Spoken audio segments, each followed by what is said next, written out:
The lawyer's office smelled like old paper and expensive cologne. The kind of smell that makes you feel poor even before you sit down. The kind of smell that reminds you that your shoes are scuffed, your blazer is from a clearance rack, and your bag is held together with safety pins. The walls were wood-paneled and covered with diplomas and certificates and photos of people who had probably never worried about money a day in their lives. The chairs were leather, cracked and worn but still expensive, the kind that swallow you whole and make your back sweat. The windows looked out on the courthouse square, where old men sat on benches and fed pigeons that should have been euthanized years ago. I had been here once before. 10 years ago. My father's will. I was 24 years old, fresh out of graduate school, with a degree in landscape architecture and a mountain of student loans that would take me a decade to pay off. I wore a dress that was too tight, and shoes that hurt my feet, and a necklace that had belonged to my grandmother. I sat in the same chair I was sitting in now, in the same room, under the same buzzing fluorescent light. That day, I left with nothing. Not literally nothing. I left with a piece of paper that said I owned a farm. A broken-down farm. A farm that hadn't produced anything in 20 years. A farm with a collapsing barn, a leaking roof, a cracked foundation, and a tax bill that had been accumulating interest for a decade. My brother, Mark, got the business. The hardware stores. The contracts. The employees. The income. The legacy. The thing our father had built from nothing. The thing our grandfather had started.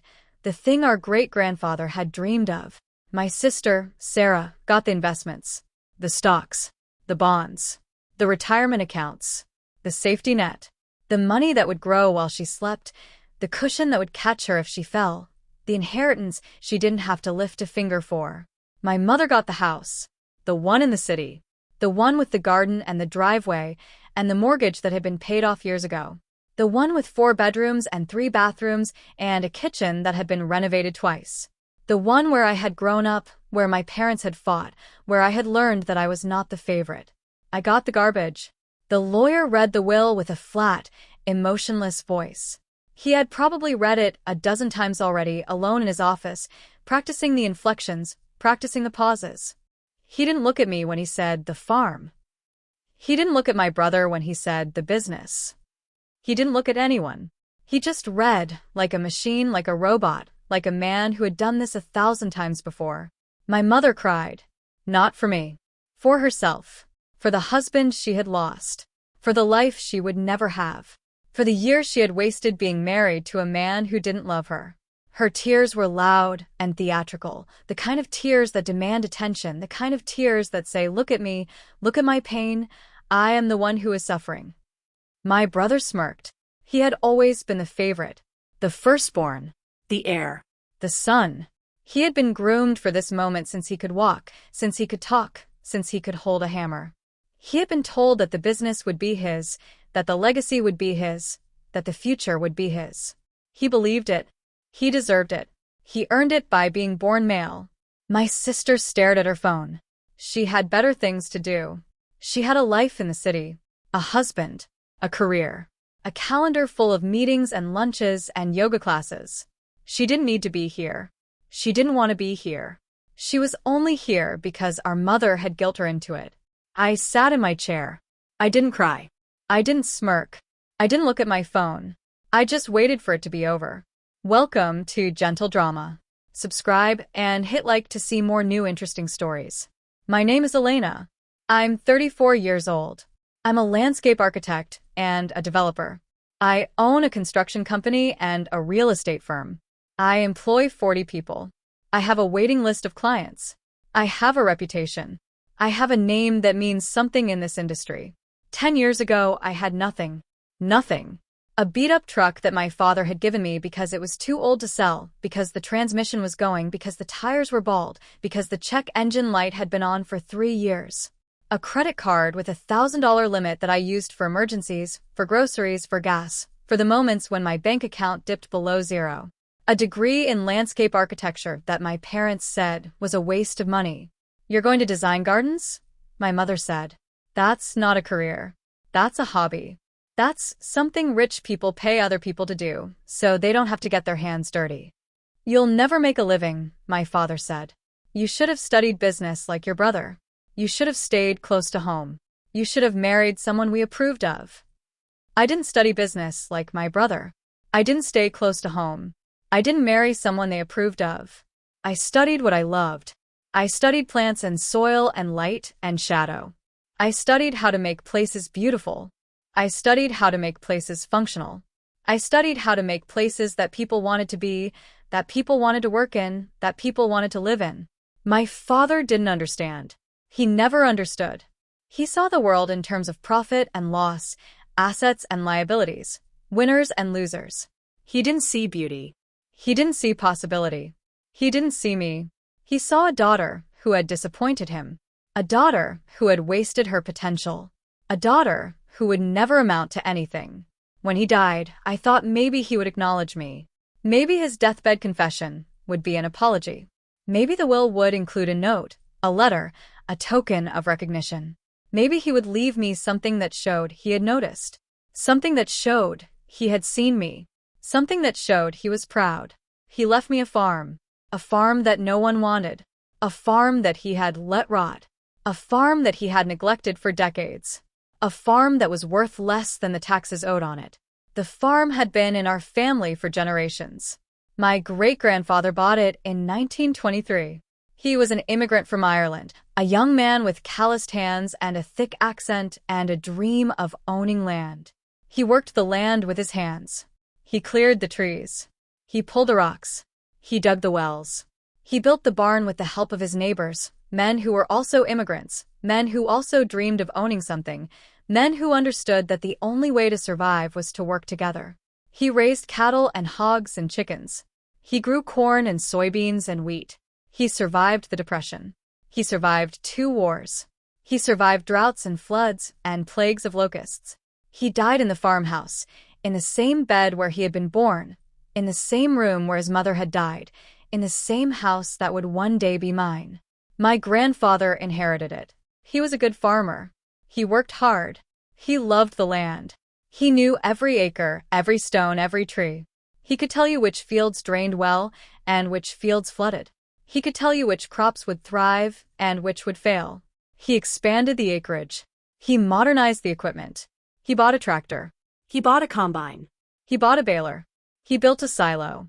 He built a machine shed. He built a grain bin. But he also drank. He drank too much. He drank whiskey and beer and whatever else he could find. He drank to forget. He drank to escape. He drank to numb the pain of his wife leaving him, of his children moving away, of his body failing him. He drank himself to death when my father was 16. My father inherited it. He didn't want it. He wanted to leave. He wanted to go to college. He wanted to make money. He wanted to be someone. He wanted to escape the smell of manure and the sound of cicadas and the weight of expectations. He kept the farm. He didn't work it. He rented the fields to a neighbor who paid him pennies per acre. He let the buildings decay. He let the fences fall. He let the weeds take over. He visited once a year, on the anniversary of his father's death. He would walk the fields, his hands in his pockets, his eyes scanning the horizon. He would stand in the barn, listening to the wind whistle through the holes in the roof. He would sit on the porch, staring at the sky, remembering what he had lost. He would leave. When he died, he left it to me, not because he loved me, because no one else wanted it. I moved to the farm the next week. I didn't have a choice. My apartment lease was up. My savings were gone. My job at the landscaping company had ended when the owner retired and closed the business after 40 years. I packed my truck. I loaded my tools. I filled the cooler with sandwiches and water. I kissed my boyfriend goodbye. I drove 2 hours north. The farm was in a valley. The road was gravel, washboard and dusty. The trees were overgrown, their branches reaching across the road like claws. The mailbox was rusted, the door hanging open, a spiderweb stretched across the opening. The gate was hanging off its hinges, held up by a bungee cord and a prayer. I parked in front of the farmhouse. The roof was sagging.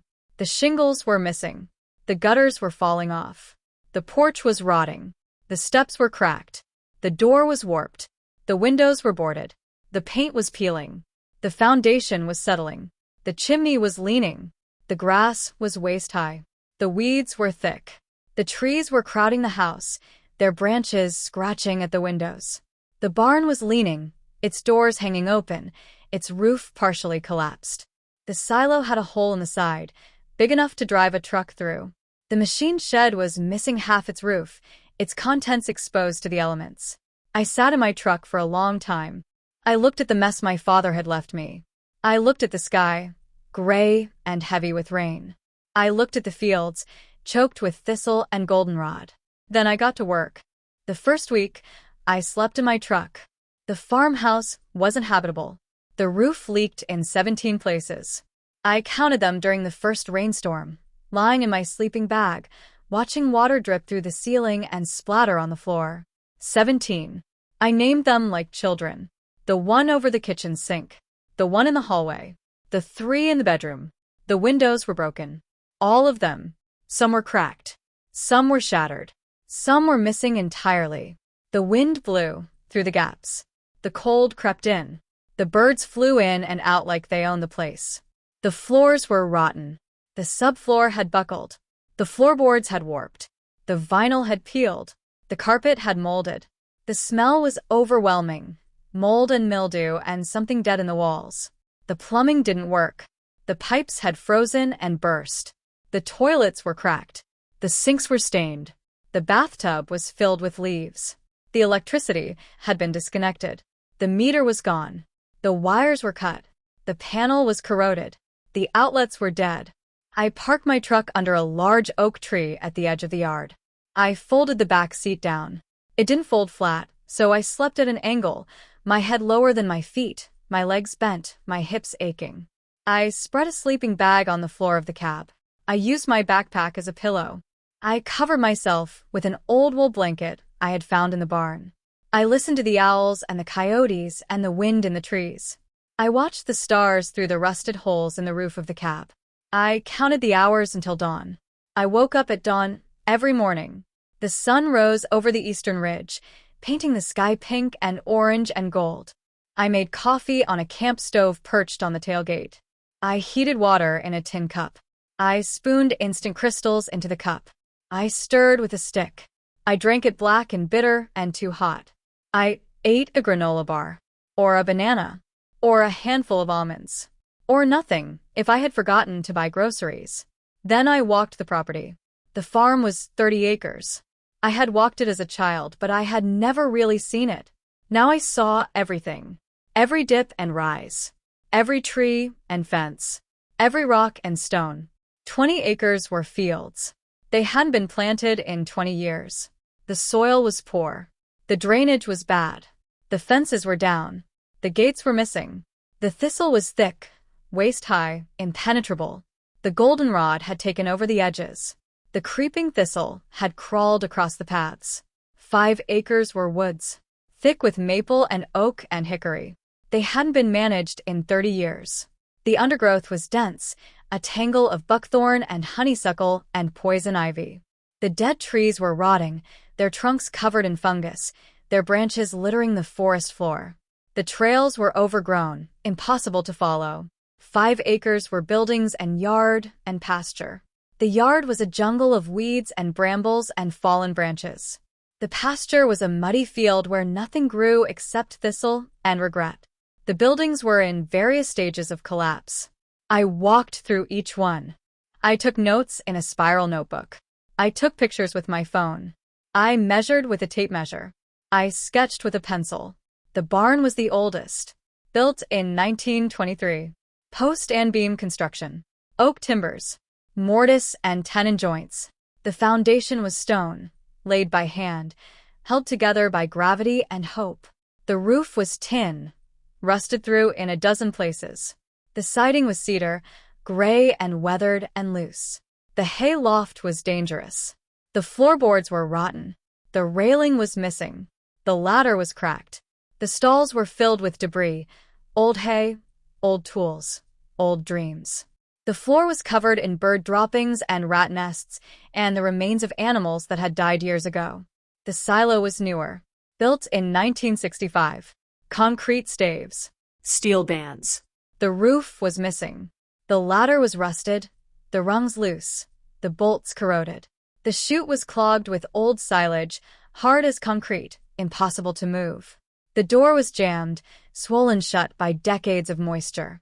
The machine shed was the newest, built in 1980. Steel frame, metal siding.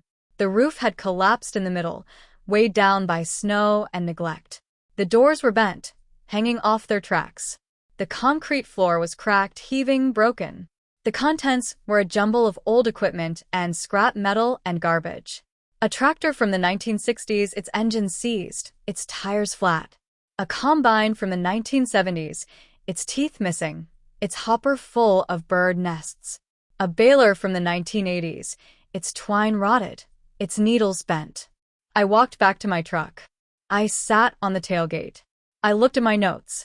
I looked at the pictures. I looked at the mess my father had left me. I made a list. Priority 1. Make the farmhouse livable. Roof. Windows. Doors. Plumbing. Electricity. Heat. Insulation. Drywall. Flooring. Paint. Priority 2. Clear the fields. Brush. Trees. Rocks. Fences. Drainage. Soil. Fertilizer. Seed. Priority 3. Repair the buildings. Barn. Silo. Machine shed. Priority 4. Improve the land. Woods. Pasture. Trails. Water. Priority 5. Figure out how to pay for it all. I didn't have money. I didn't have credit. I didn't have investors. I didn't have a plan. I had a truck, a credit card with $1,000 limit, a degree in landscape architecture, 2 hands, a stubborn streak. It would have to be enough. My family found out I had moved to the farm. My mother called. Her voice was thin, reedy, the voice of a woman who had been crying, the voice of a woman who was always crying, the voice of a woman who used her tears as weapons. Elena, your brother told me you're living in a truck at the farm. I'm not living in a truck. I'm sleeping in my truck. There's a difference. It's the middle of winter. It's October. It's cold at night. The temperature drops below freezing. You could get hypothermia. You could die. I have a sleeping bag. I have a wool blanket. I have a warm coat. I've fine. You could stay here, with me, in the city, in the house your father left me, in the house with the extra bedroom and the central heating and the hot water. I don't want to stay with you. Your father would be ashamed. He would be ashamed of you. He would be ashamed of what you're doing. My father was ashamed of me when he was alive. He was ashamed of my degree. He was ashamed of my career. He was ashamed of my choices. I don't care if he's ashamed of me now that he's dead. He's dead. His opinion doesn't matter. She hung up. My brother called. Elena, what are you doing? Working. On what? The farm. It's a dump. It's worthless. You're wasting your time. You're wasting your life. It's my time to waste. It's my life to waste. I'll give you $10,000 for it. Cash. Today. You can walk away. You can take the money. You can go back to the city. You can get a real job. You can start over. I don't want $10,000. 15. That's more than it's worth. That's more than anyone else will offer you. $15,000 is nothing. It wouldn't even cover the back taxes. It wouldn't even cover the debt. 20. Final offer. Take it or leave it. The farm isn't for sale. Dad left it to you because he didn't want it. He knew it was worthless. He knew it was a burden. He was trying to punish you. He was trying to teach you a lesson. Why are you so desperate to prove him wrong? Maybe I'm not trying to prove him wrong. Maybe I'm trying to prove myself right. He hung up. My sister texted. Mom says you're being dramatic. Mom says a lot of things. Mom is dramatic. Mom has always been dramatic. Mom has made a career out of being dramatic. Helena. What are you doing? You have a degree. You could get a job. You could move to the city. You could have a life. You could make something of yourself. I have a life. I'm making something of myself. I'm here, on the farm, working. Living in a truck isn't a life. Eating granola bars isn't making something of yourself. It's a start. It's a beginning. It's more than I had a month ago. You're going to fail. You're going to run out of money. You're going to run out of time. You're going to run out of hope. You're going to come crawling back to Mom and Dad's house and beg for help. Dad is dead, Sarah. His house isn't his anymore. It's Mom's. And I'm not going to crawl anywhere. You're impossible. So, I've been told. She didn't respond. I worked 12 hours a day. 16 hours a day. Every day. No days off. No rest. No breaks. No excuses. I fixed the roof first. 17 holes. I bought tarps at the hardware store. Blue tarps. Cheap tarps. The kind that disintegrate in the sun. I climbed a ladder. I unrolled the tarps. I nailed them over the holes. I overlapped the edges. I sealed the seams with duct tape. I stopped the rain. I boarded the windows. I bought plywood at the lumber yard. Half-inch sheets. Cheap plywood. The kind with knots and voids and splinters. I cut it to size with a circular saw borrowed from a neighbor. I screwed it into place with drywall screws. I kept the weather out. I fixed the door. I bought hinges at the salvage yard. Rusted hinges. Old hinges. Hinges that had been on someone else's door, in someone else's house, in someone else's life. I planed the wood with a hand plane borrowed from the same neighbor. I adjusted the strike plate with a file. I made it close. I called the power company. I waited on hold for an hour. I listened to elevator music. I listened to recorded messages about how my call was important to them. I paid the reconnect fee. I had the money on my credit card. I held my breath while the meter spun. The lights came on. I called the plumber. He was an old man with a gray beard and a limp and a pickup truck that had more rust than paint. He walked through the house. He looked at the pipes. He shook his head. He sucked his teeth. He quoted a price that made my eyes water. I can't afford that. Then you'll have to learn to do it yourself. Teach me. He looked at me. He looked at the house. He looked at the sky. He looked at his boots. You're serious. I'm serious. Sundays. I'll come on Sundays. I'll teach you what I know. You buy the parts. You do the work. I'll watch. I'll point. I'll yell. How much? Nothing. My daughter was about your age when she died. She was stubborn too. She wanted to do everything herself. She wouldn't take help from anyone. She died doing something stupid on a ladder. I'm sorry. Don't be. She was an idiot, but she was my idiot. I learned to solder copper pipe. I learned to glue PVC. I learned to install faucets and toilets and water heaters. I learned to sweat and curse and cry and keep going. I fixed the plumbing. The first year, I barely survived. I worked on the farm by day. From dawn until dusk, 7 days a week, I cleared brush, repaired fences, patched roofs, and hauled debris. My hands blistered and calloused. My back ached. My shoulders burned. Every night, I fell into my sleeping bag in the back of my truck and stared at the ceiling of the cab, wondering if I had made a terrible mistake. I looked for work by night. After the sun went down, after I couldn't see to swing a hammer or pull a weed, I sat in the cab of my truck with my laptop balanced on my knees and scrolled through job boards and freelance sites and Craigslist ads. I sent emails. I made calls. I knocked on doors. I introduced myself to people who looked at me like I was crazy. No one wanted to hire a landscape architect with no portfolio, no references, no experience. They wanted firms with reputations. They wanted designers with track records. They wanted people who had done this before, who had proven themselves, who had names that meant something. I hadn't done this before. I was 24 years old.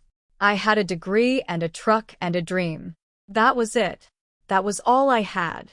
I designed gardens for free. I told myself it was marketing. I told myself it was building a portfolio. I told myself it was an investment in my future. I told myself every lie I could think of to justify the hours I was spending on work that paid nothing. I designed a garden for my neighbor, an elderly woman who had lived on the adjoining property for 50 years. Her name was Margaret. She was 82 years old. Her husband had died a decade ago. Her children had moved away. She was alone. She wanted roses. She wanted a bench. She wanted a path. She wanted a place to sit and remember. I spent a weekend digging and planting and hauling. I bought roses at the garden center with the last of my cash. I bought a bench at a garage sale for $20. I bought gravel at the quarry, a half-ton load that I shoveled myself. I dug holes for the roses. I mixed compost into the soil. I planted them carefully, watering each one, patting the dirt around their roots. I built the path, laying down landscape fabric and spreading gravel, tamping it down with my feet. I placed the bench under the old oak tree at the edge of the yard. She cried when I finished. My husband used to tend this garden, she said. He loved these roses. He planted them the year we were married. I'm sorry. Don't be. You've brought it back to life. You've brought him back to me. She paid me $200. It wasn't enough. It was more than enough. I designed a garden for a young couple who had just bought a house on the edge of town. They were in their late 20s, newlyweds, pregnant with their first child. They had spent all their savings on the down payment. They had nothing left for landscaping. They wanted low maintenance. They wanted native plants. They wanted a place for their children to play. They wanted something simple, something affordable, something they could maintain themselves. I spent a weekend measuring and sketching and planning. I drew up a design. I presented it to them on a Monday evening, sitting at their kitchen table, eating their pizza. They approved it. I spent the next 2 weekends digging and planting and mulching. I laid sod in the backyard, rolling it out like carpet, cutting it to fit with a utility knife. I built a sandbox from scrap lumber. I installed a bird bath I found at a salvage yard. They paid me $500. It was the most money I had made in months. My brother called when he heard. You're designing gardens for soccer moms? For people who can't afford real landscapers? For people who don't know any better? I'm designing landscapes for homeowners. People who need help. People who appreciate good work. It's the same thing. It's not. You're embarrassing yourself. You're embarrassing the family. Dad would be rolling in his grave if he could see what you're doing. Dad is dead. He doesn't care. He's not rolling anywhere. He cared about the family name. He spent his whole life building that name. He sacrificed everything for that name. And you're dragging it through the mud. The family name is yours now. You got the business. You got the legacy. You got the reputation. I got the farm. Let me do what I want with it. Mom is worried about you. Mom is always worried about me. She has nothing else to do. She has no hobbies. She has no friends. She has no life. All she has is worry. She loves you. She loves controlling me. There's a difference. She loves the idea of me being dependent on her. She loves the feeling of being needed. You're impossible. So I've been told. I designed a garden for a wealthy couple from the city. They had bought a weekend home on a lake, a sprawling estate with a view of the water and more money than taste. They wanted something dramatic. Something impressive. Something their friends would envy. She was a hedge fund manager. He was a retired surgeon. They had more money than they knew what to do with, and they wanted to spend some of it on making their neighbors jealous. I spent a month on the design. I researched plants that would thrive in the climate. I studied the site, its light and shadow, its soil and drainage, its views and vistas. I drew and redrew again, filling notebooks with sketches, erasing and starting over, obsessing over every detail. I presented it to them on a Saturday morning. They sat on their terrace, drinking mimosas, looking bored. I laid out my drawings on the table. They loved it. How much? The wife asked. I quoted a price. It was higher than anything I had ever charged. It was still too low. I was afraid to ask for what I deserved. Done, she said. When can you start? I hired help. 2 guys from the town, brothers who worked construction during the week, and were looking for weekend work. They needed money. I needed hands. We dug and planted and built. We installed a patio with flagstone pavers, cutting each stone to fit. We built a pergola from cedar beams, mortising the joints, raising the structure with ropes and pulleys. We planted trees and shrubs and perennials, hundreds of them, arranged in drifts and clusters. The project took 3 months. It consumed me. It consumed my savings. It consumed my sanity. I worked 7 days a week, from sunrise to sunset, rarely taking a break, rarely eating a real meal. When it was finished, the wife cried. It's more beautiful than I ever imagined. more beautiful than I ever hoped. She paid me in full, with a bonus. I deposited the check. I stared at the balance. I couldn't believe it. I had made money, real money, enough to pay the back taxes on the farm, enough to fix the roof on the farmhouse, enough to keep going. The second year, I started a company. I called it Elena Vance Design. I printed business cards on cardstock at the office supply store. I built a website using a template, writing the copy myself, uploading photos I had taken with my phone. I opened a bank account, a business account. The teller asked for my EIN. I didn't have one. I had to go home and apply online and come back the next day. I hired an assistant, a woman named Marie. She was 50 years old. She had been laid off from the factory after 20 years. She had a mortgage. She had car payments. She had a daughter in college. She needed a job. I needed help. She answered the phones. She scheduled appointments. She kept the books. She believed in me. "Why are you doing this?" she asked one day. "Because I have to." "Because you want to prove something to your family?" "Because I want to prove something to myself." She nodded. She understood. The best revenge is a life well lived. I'm not looking for revenge. Maybe not. But they are. And the best way to defeat them is to be happy, to be successful, to be free. The third year, I renovated the farmhouse. The roof was fixed. The windows were replaced. The floors were refinished. The walls were painted. The kitchen was gutted and rebuilt. The bathroom was gutted and rebuilt. The electrical system was replaced. The plumbing was replaced. I moved out of my truck. I moved into the house. I slept in a real bed. I cooked in a real kitchen. I showered in a real bathroom. I sat on the porch and watched the sunset, drinking a glass of wine, feeling something I hadn't felt in years. Peace. My mother visited. She drove up from the city. She parked in the driveway. She looked at the house. It's still a farmhouse. It's my farmhouse. It's too small. It's too far from everything. It's too rural. It's the right size. It's the right distance. It's exactly where I want to be. You could have lived in the city. You could have had a real house. You could have had a real life. You could have had a career that didn't involve getting your hands dirty.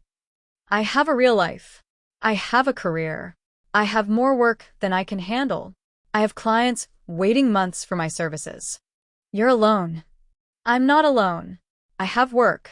I have purpose. I have myself. I have my dog. I have my garden. I have my peace. She didn't understand. She never would. The fourth year, I bought the neighboring property. 40 acres. Abandoned farmland. The owner was an old man who had moved to Florida. He didn't want it. He couldn't sell it. He had been trying for years. I made an offer. He accepted. I paid cash. I expanded my operation. I cleared more fields. I planted more trees. I built more trails. I dug more ponds. I built more fences. My brother called. "I heard you bought more land." I did. "You're going to bankrupt yourself. You're going to overextend yourself. You're going to crash and burn." "I'm not. You have no idea what you're doing." "I have a pretty good idea." Dad would be furious. He would be ashamed. He would disown you. Dad is dead. He can't disown me. He already gave me the worst thing he had. You're still trying to prove him wrong. I'm trying to prove myself right. He hung up. The fifth year, everything changed. I was 29 years old. My company had grown from a one-woman operation into a thriving business with employees, trucks, equipment, and a reputation that stretched across 3 states. I had a waiting list 6 months long. I had clients who called me before they called their lawyers. I had a name that meant something. The farm was unrecognizable. What had been 30 acres of worthless, overgrown, neglected land was now a showcase of what hard work and vision could accomplish. The fields were green and productive, planted with native grasses and wildflowers, leased to a young farmer who paid me rent and respected the land.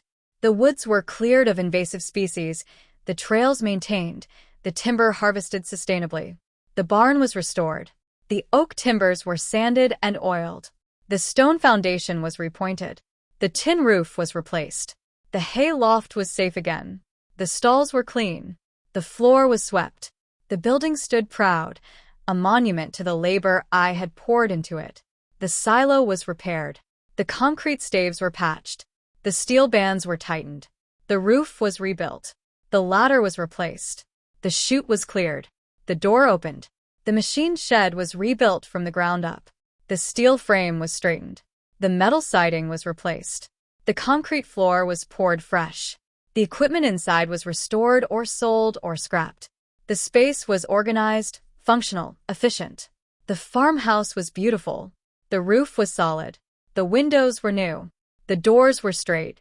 The floors were level. The walls were painted warm colors. The kitchen had modern appliances and butcher block counters. The bathroom had a clawfoot tub and heated floors. The porch had a swing and flower boxes and a view of the valley. I had built it all. From nothing. From ruins. From the garbage my father had left me. My brother Mark called. He didn't call often. When he did, it was usually to ask for something. Money. Favors. Connections. He treated me like a resource, not a sister. Elena, we need to talk. About what? About the farm. What about it? It's not fair. What's not fair? You got the land. You got the buildings. You got everything. Dad should have split it equally between all of us. It should have been divided. It should have been shared. It should have been fair. Dad split it the way he wanted to. You got the business.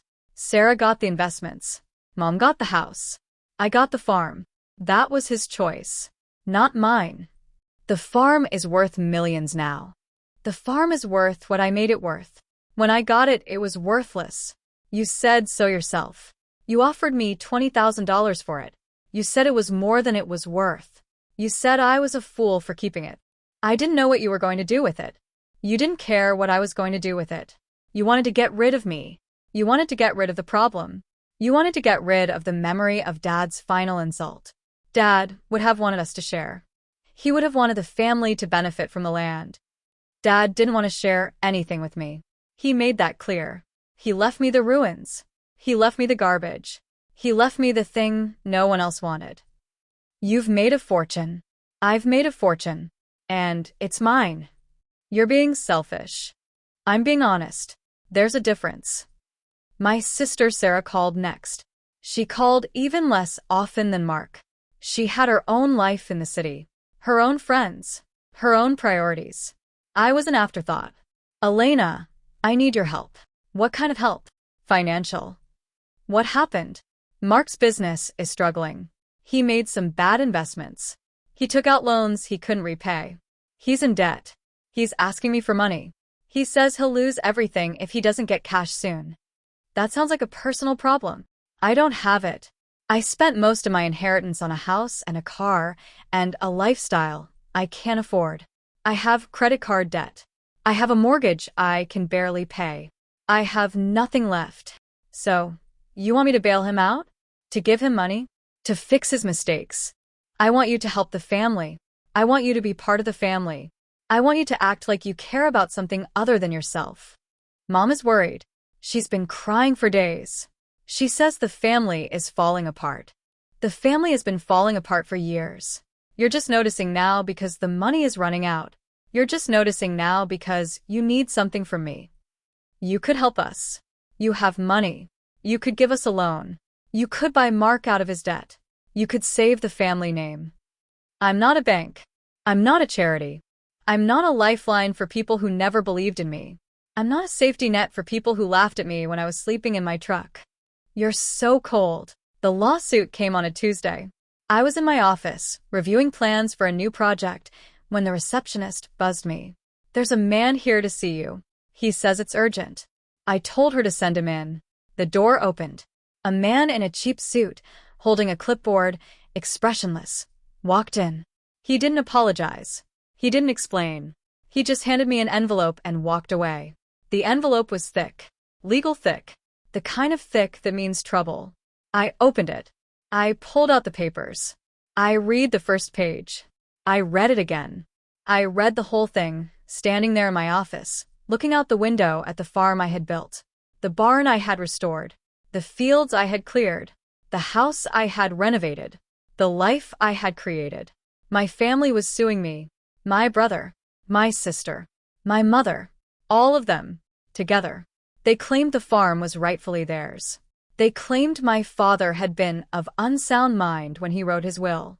They claimed I had manipulated him. They claimed I had taken advantage of his illness, his frailty, his confusion. They claimed I had isolated him from the rest of the family. They claimed I had stolen what was rightfully theirs. They claimed I owed them millions. I laughed. I couldn't help it. The sound was sharp and hollow, like a stone hitting glass, like a bone breaking, like a heart cracking. After all these years, after everything I had built, after every nail I had driven, every board I had cut, every hole I had dug, every plant I had watered, every client I had impressed, every dollar I had earned. After sleeping in my truck through freezing winters and sweltering summers. After eating granola bars and drinking instant coffee. After working until my hands bled and my back gave out and my eyes blurred. They wanted to take it from me. My lawyer was a woman named Helen Sharp. She was in her 50s, with gray hair and sharp eyes and the kind of face that had been in courtrooms for decades. She had handled estate cases before. She had handled family disputes before. She had handled people like my family before. She didn't flinch when I told her the story. She didn't gasp when I showed her the papers. She didn't offer empty platitudes. Your father's will is solid, she said. We have the original. We have the witnesses. We have the lawyer who drafted it. We have the medical records from his doctor. Your father was of sound mind when he signed it. There's no question. There's no doubt. There's no ambiguity. He left me the ruins, the garbage, the thing no one else wanted. He left you the farm. What you did with it was your own doing, your own work, your own vision, your own sweat, your own money, your own blood. The law recognizes that. The law protects that. They're claiming I manipulated him. They're claiming I took advantage of his illness. They're claiming I isolated him from the family. They're claiming a lot of things. Desperate people say desperate things. They're grasping at straws. They're throwing everything against the wall to see what sticks. They have no evidence. They have no case. They have nothing. Can they win? They can't win. The evidence is on our side. The law is on our side. The facts are on our side. We have the will. We have the witnesses. We have the medical records. We have the timeline. We have the truth. Then why are they doing this? Why now? Why after all these years? Why didn't they try to take it when it was worth nothing? Because they see what you've built. Because they want it. Because they think they can take it from you without having done any of the work. Because they're greedy. Because they're entitled. Because they're family. And family feels like they have a right to what you have, even when they don't. Even when they did nothing to earn it. Even when they actively tried to stop you. How long will this take? A year. Maybe 2. Maybe more. It depends on how far they want to push it. It depends on how much money they're willing to waste. It depends on how badly they want to hurt you. They want to hurt me very badly. Then we prepare for a long fight. The case went to court 6 months later. The courthouse was old, with marble floors and high ceilings and the smell of dust and time. The hallways were crowded with people in suits and people in handcuffs and people holding papers that would change their lives. I sat on a wooden bench outside the courtroom, my hands folded in my lap, my knees bouncing, my heart pounding. Helen sat next to me. She was calm. She was ready. She had been preparing for this for months. She had reviewed every document. She had interviewed every witness. She had anticipated every argument. She was not afraid. My family arrived together. My mother was wearing a black dress. Expensive. Conservative. The kind of dress she wore to funerals and church services and occasions where she wanted to look dignified. My father had bought it for her years ago, before he died. She had kept it for occasions like this. She looked like a widow. She looked like a victim. She looked like she wanted the world to feel sorry for her. My brother was wearing a suit. Gray. Pressed. The same suit he had worn to my college graduation. The same suit he had worn to my father's funeral. He looked older. He looked tired. His business was failing. His hair was thinning. His eyes were hollow. He had lost weight. He had lost sleep. He had lost hope. My sister was wearing a designer dress and expensive shoes. She had flown in from the city. She had a lawyer of her own, a man in a suit that cost more than my first car. She looked bored. She looked annoyed. She looked like she had better things to do. She was scrolling through her phone, ignoring everyone. They sat on the other side of the hallway. They didn't look at me. I didn't look at them. The bailiff called my name. Elena Vance. I stood up. I walked into the courtroom. The judge was a woman in her 60s with silver hair and wire-rimmed glasses. Her name was Judge Miriam Cross.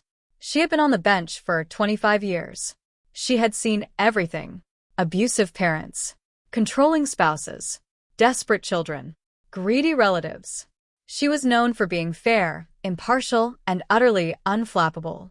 Ms. Vance, your family is contesting your father's will. They claim you manipulated him. They claim he was not of sound mind when he signed the documents. They claim the farm should be divided equally among all his heirs. They can claim whatever they want, Your Honor. The truth is different. The truth is that I was the only one who visited him. I was the only one who called. I was the only one who cared. The truth is what we're here to determine. Helen stood up. Your Honor, the defense has evidence that Richard Vance was of sound mind when he signed his will. We have medical records. We have witness testimony. We have the original will, signed and dated and notarized.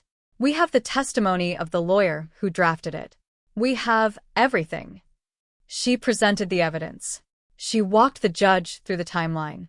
She explained the circumstances of my father's death. She described the history of the farm, its neglect, its abandonment, its transformation. She showed photographs of what the farm looked like when I inherited it. She showed photographs of what it looked like now. My family's lawyer stood up.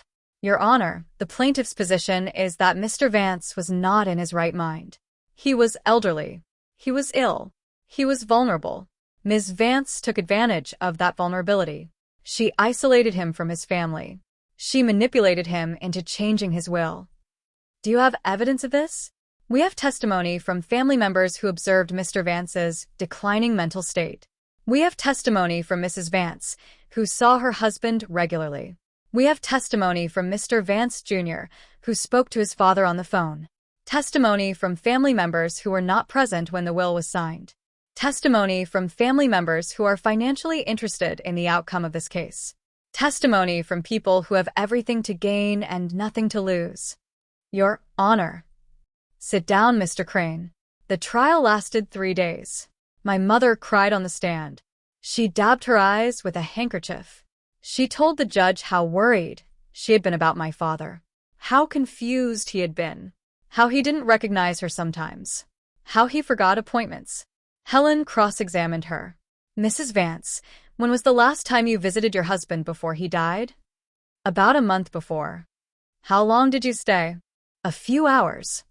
How often did you visit him in the year before his death? 3 or 4 times. 3 or 4 times in 12 months. He was difficult. He didn't want visitors. He said he needed rest. He said he was tired. Did he say that to you directly? He said it to Elena. She passed along the message. So, you didn't speak to your husband directly about his wishes? You relied on your daughter to relay his messages. She was the one who was there. She was the one who controlled access to him. Did you ever try to call him directly? He didn't answer his phone. Did you ever try to visit without calling ahead? I didn't want to intrude. So, you didn't see your husband. You didn't speak to your husband. You didn't know what his mental state was. You relied on hearsay and assumptions. He was my husband. I knew him. Did you know that his doctor had evaluated him and found him competent? Did you know that his lawyer had interviewed him and found him lucid? Did you know that he had refused to see you because you had hurt him? My mother didn't answer. No further questions. My brother testified next. He told the judge how close he had been to our father, how they had worked together, how they had built the business together, how our father had trusted him, how our father had relied on him. Helen cross-examined him. Mr. Vance, when was the last time you saw your father before his death? About 2 months before. Did you speak to him on the phone after that? He didn't want to talk to me. Did you try to visit him again? He was in hospice. Elena said he didn't want visitors. So you relied on your sister to relay your father's wishes? She was controlling everything. Did you ever ask to speak to your father directly? Did you ever demand to see him? Did you ever try to contact his doctor or his lawyer? I trusted my sister. I thought she was doing what was best. And now you think she was manipulating him? I think she had her own agenda. Even though you have no evidence, even though his doctor says he was competent, even though his lawyer says he was lucid, even though the will was properly executed and witnessed, she had years to influence him. She had years to poison him against us. Can you point to any specific instance where she did that? Can you provide any evidence? Any text message? Any email? Any recording? No. No further questions. My sister refused to testify. Her lawyer said she was too emotional, too fragile, too upset. The judge allowed it. Helen didn't object. She didn't need to. The damage was already done. The case went to the jury. They deliberated for 2 days. I waited. I paced. I stared at walls. I drank bad coffee. I thought about my father, about the farm, about the life I had built, about the family that had tried to destroy me. On the second day, the jury returned. The foreman stood. He handed the verdict to the bailiff.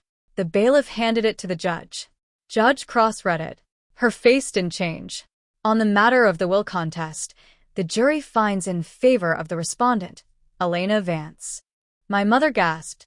My brother slammed his fist on the table. My sister stood up and walked out. The judge continued. The will is valid. The farm belongs to Ms. Vance. The plaintiff's claims are dismissed with prejudice. My mother started crying. Loud, theatrical tears. The kind of tears that demand attention. The kind of tears that say, look at me, look at my pain, I am the one who is suffering. I didn't look at her. My brother came to me after the verdict. His face was red. His hands were shaking. His voice was low and angry. You think you've won. I know I've won. The jury knows I've won. The judge knows I've won. You know I've won. This isn't over. It's over. The case is dismissed with prejudice. You can't refile. You can't appeal. It's done. You've destroyed this family. I didn't destroy anything. I built something. You tried to tear it down. You failed. You're going to regret this. I already regret the years I wasted trying to earn your respect. I'm not going to regret this. He walked away. My mother approached me. Her eyes were red. Her hands were shaking. Her face was pale. Elena, please. Please what? Please don't cut us off. Please don't hate us. Please don't forget that we're family. You're not family. You're relatives. There's a difference. We made mistakes. We were wrong. We were jealous. We were scared. We're sorry. You're sorry because you lost. You're sorry because you didn't get what you wanted. You're sorry because your greed backfired. We're sorry because we love you. You don't love me. You love the idea of me. The idea of a daughter who would take care of you. The idea of a sister who would share her wealth. The idea of a family that sticks together. You never loved me. You never saw me. You never wanted me. Elena. Goodbye, Mother. I walked away. Subscribe for more stories about family, betrayal, and the courage to build something new. Thank you for listening.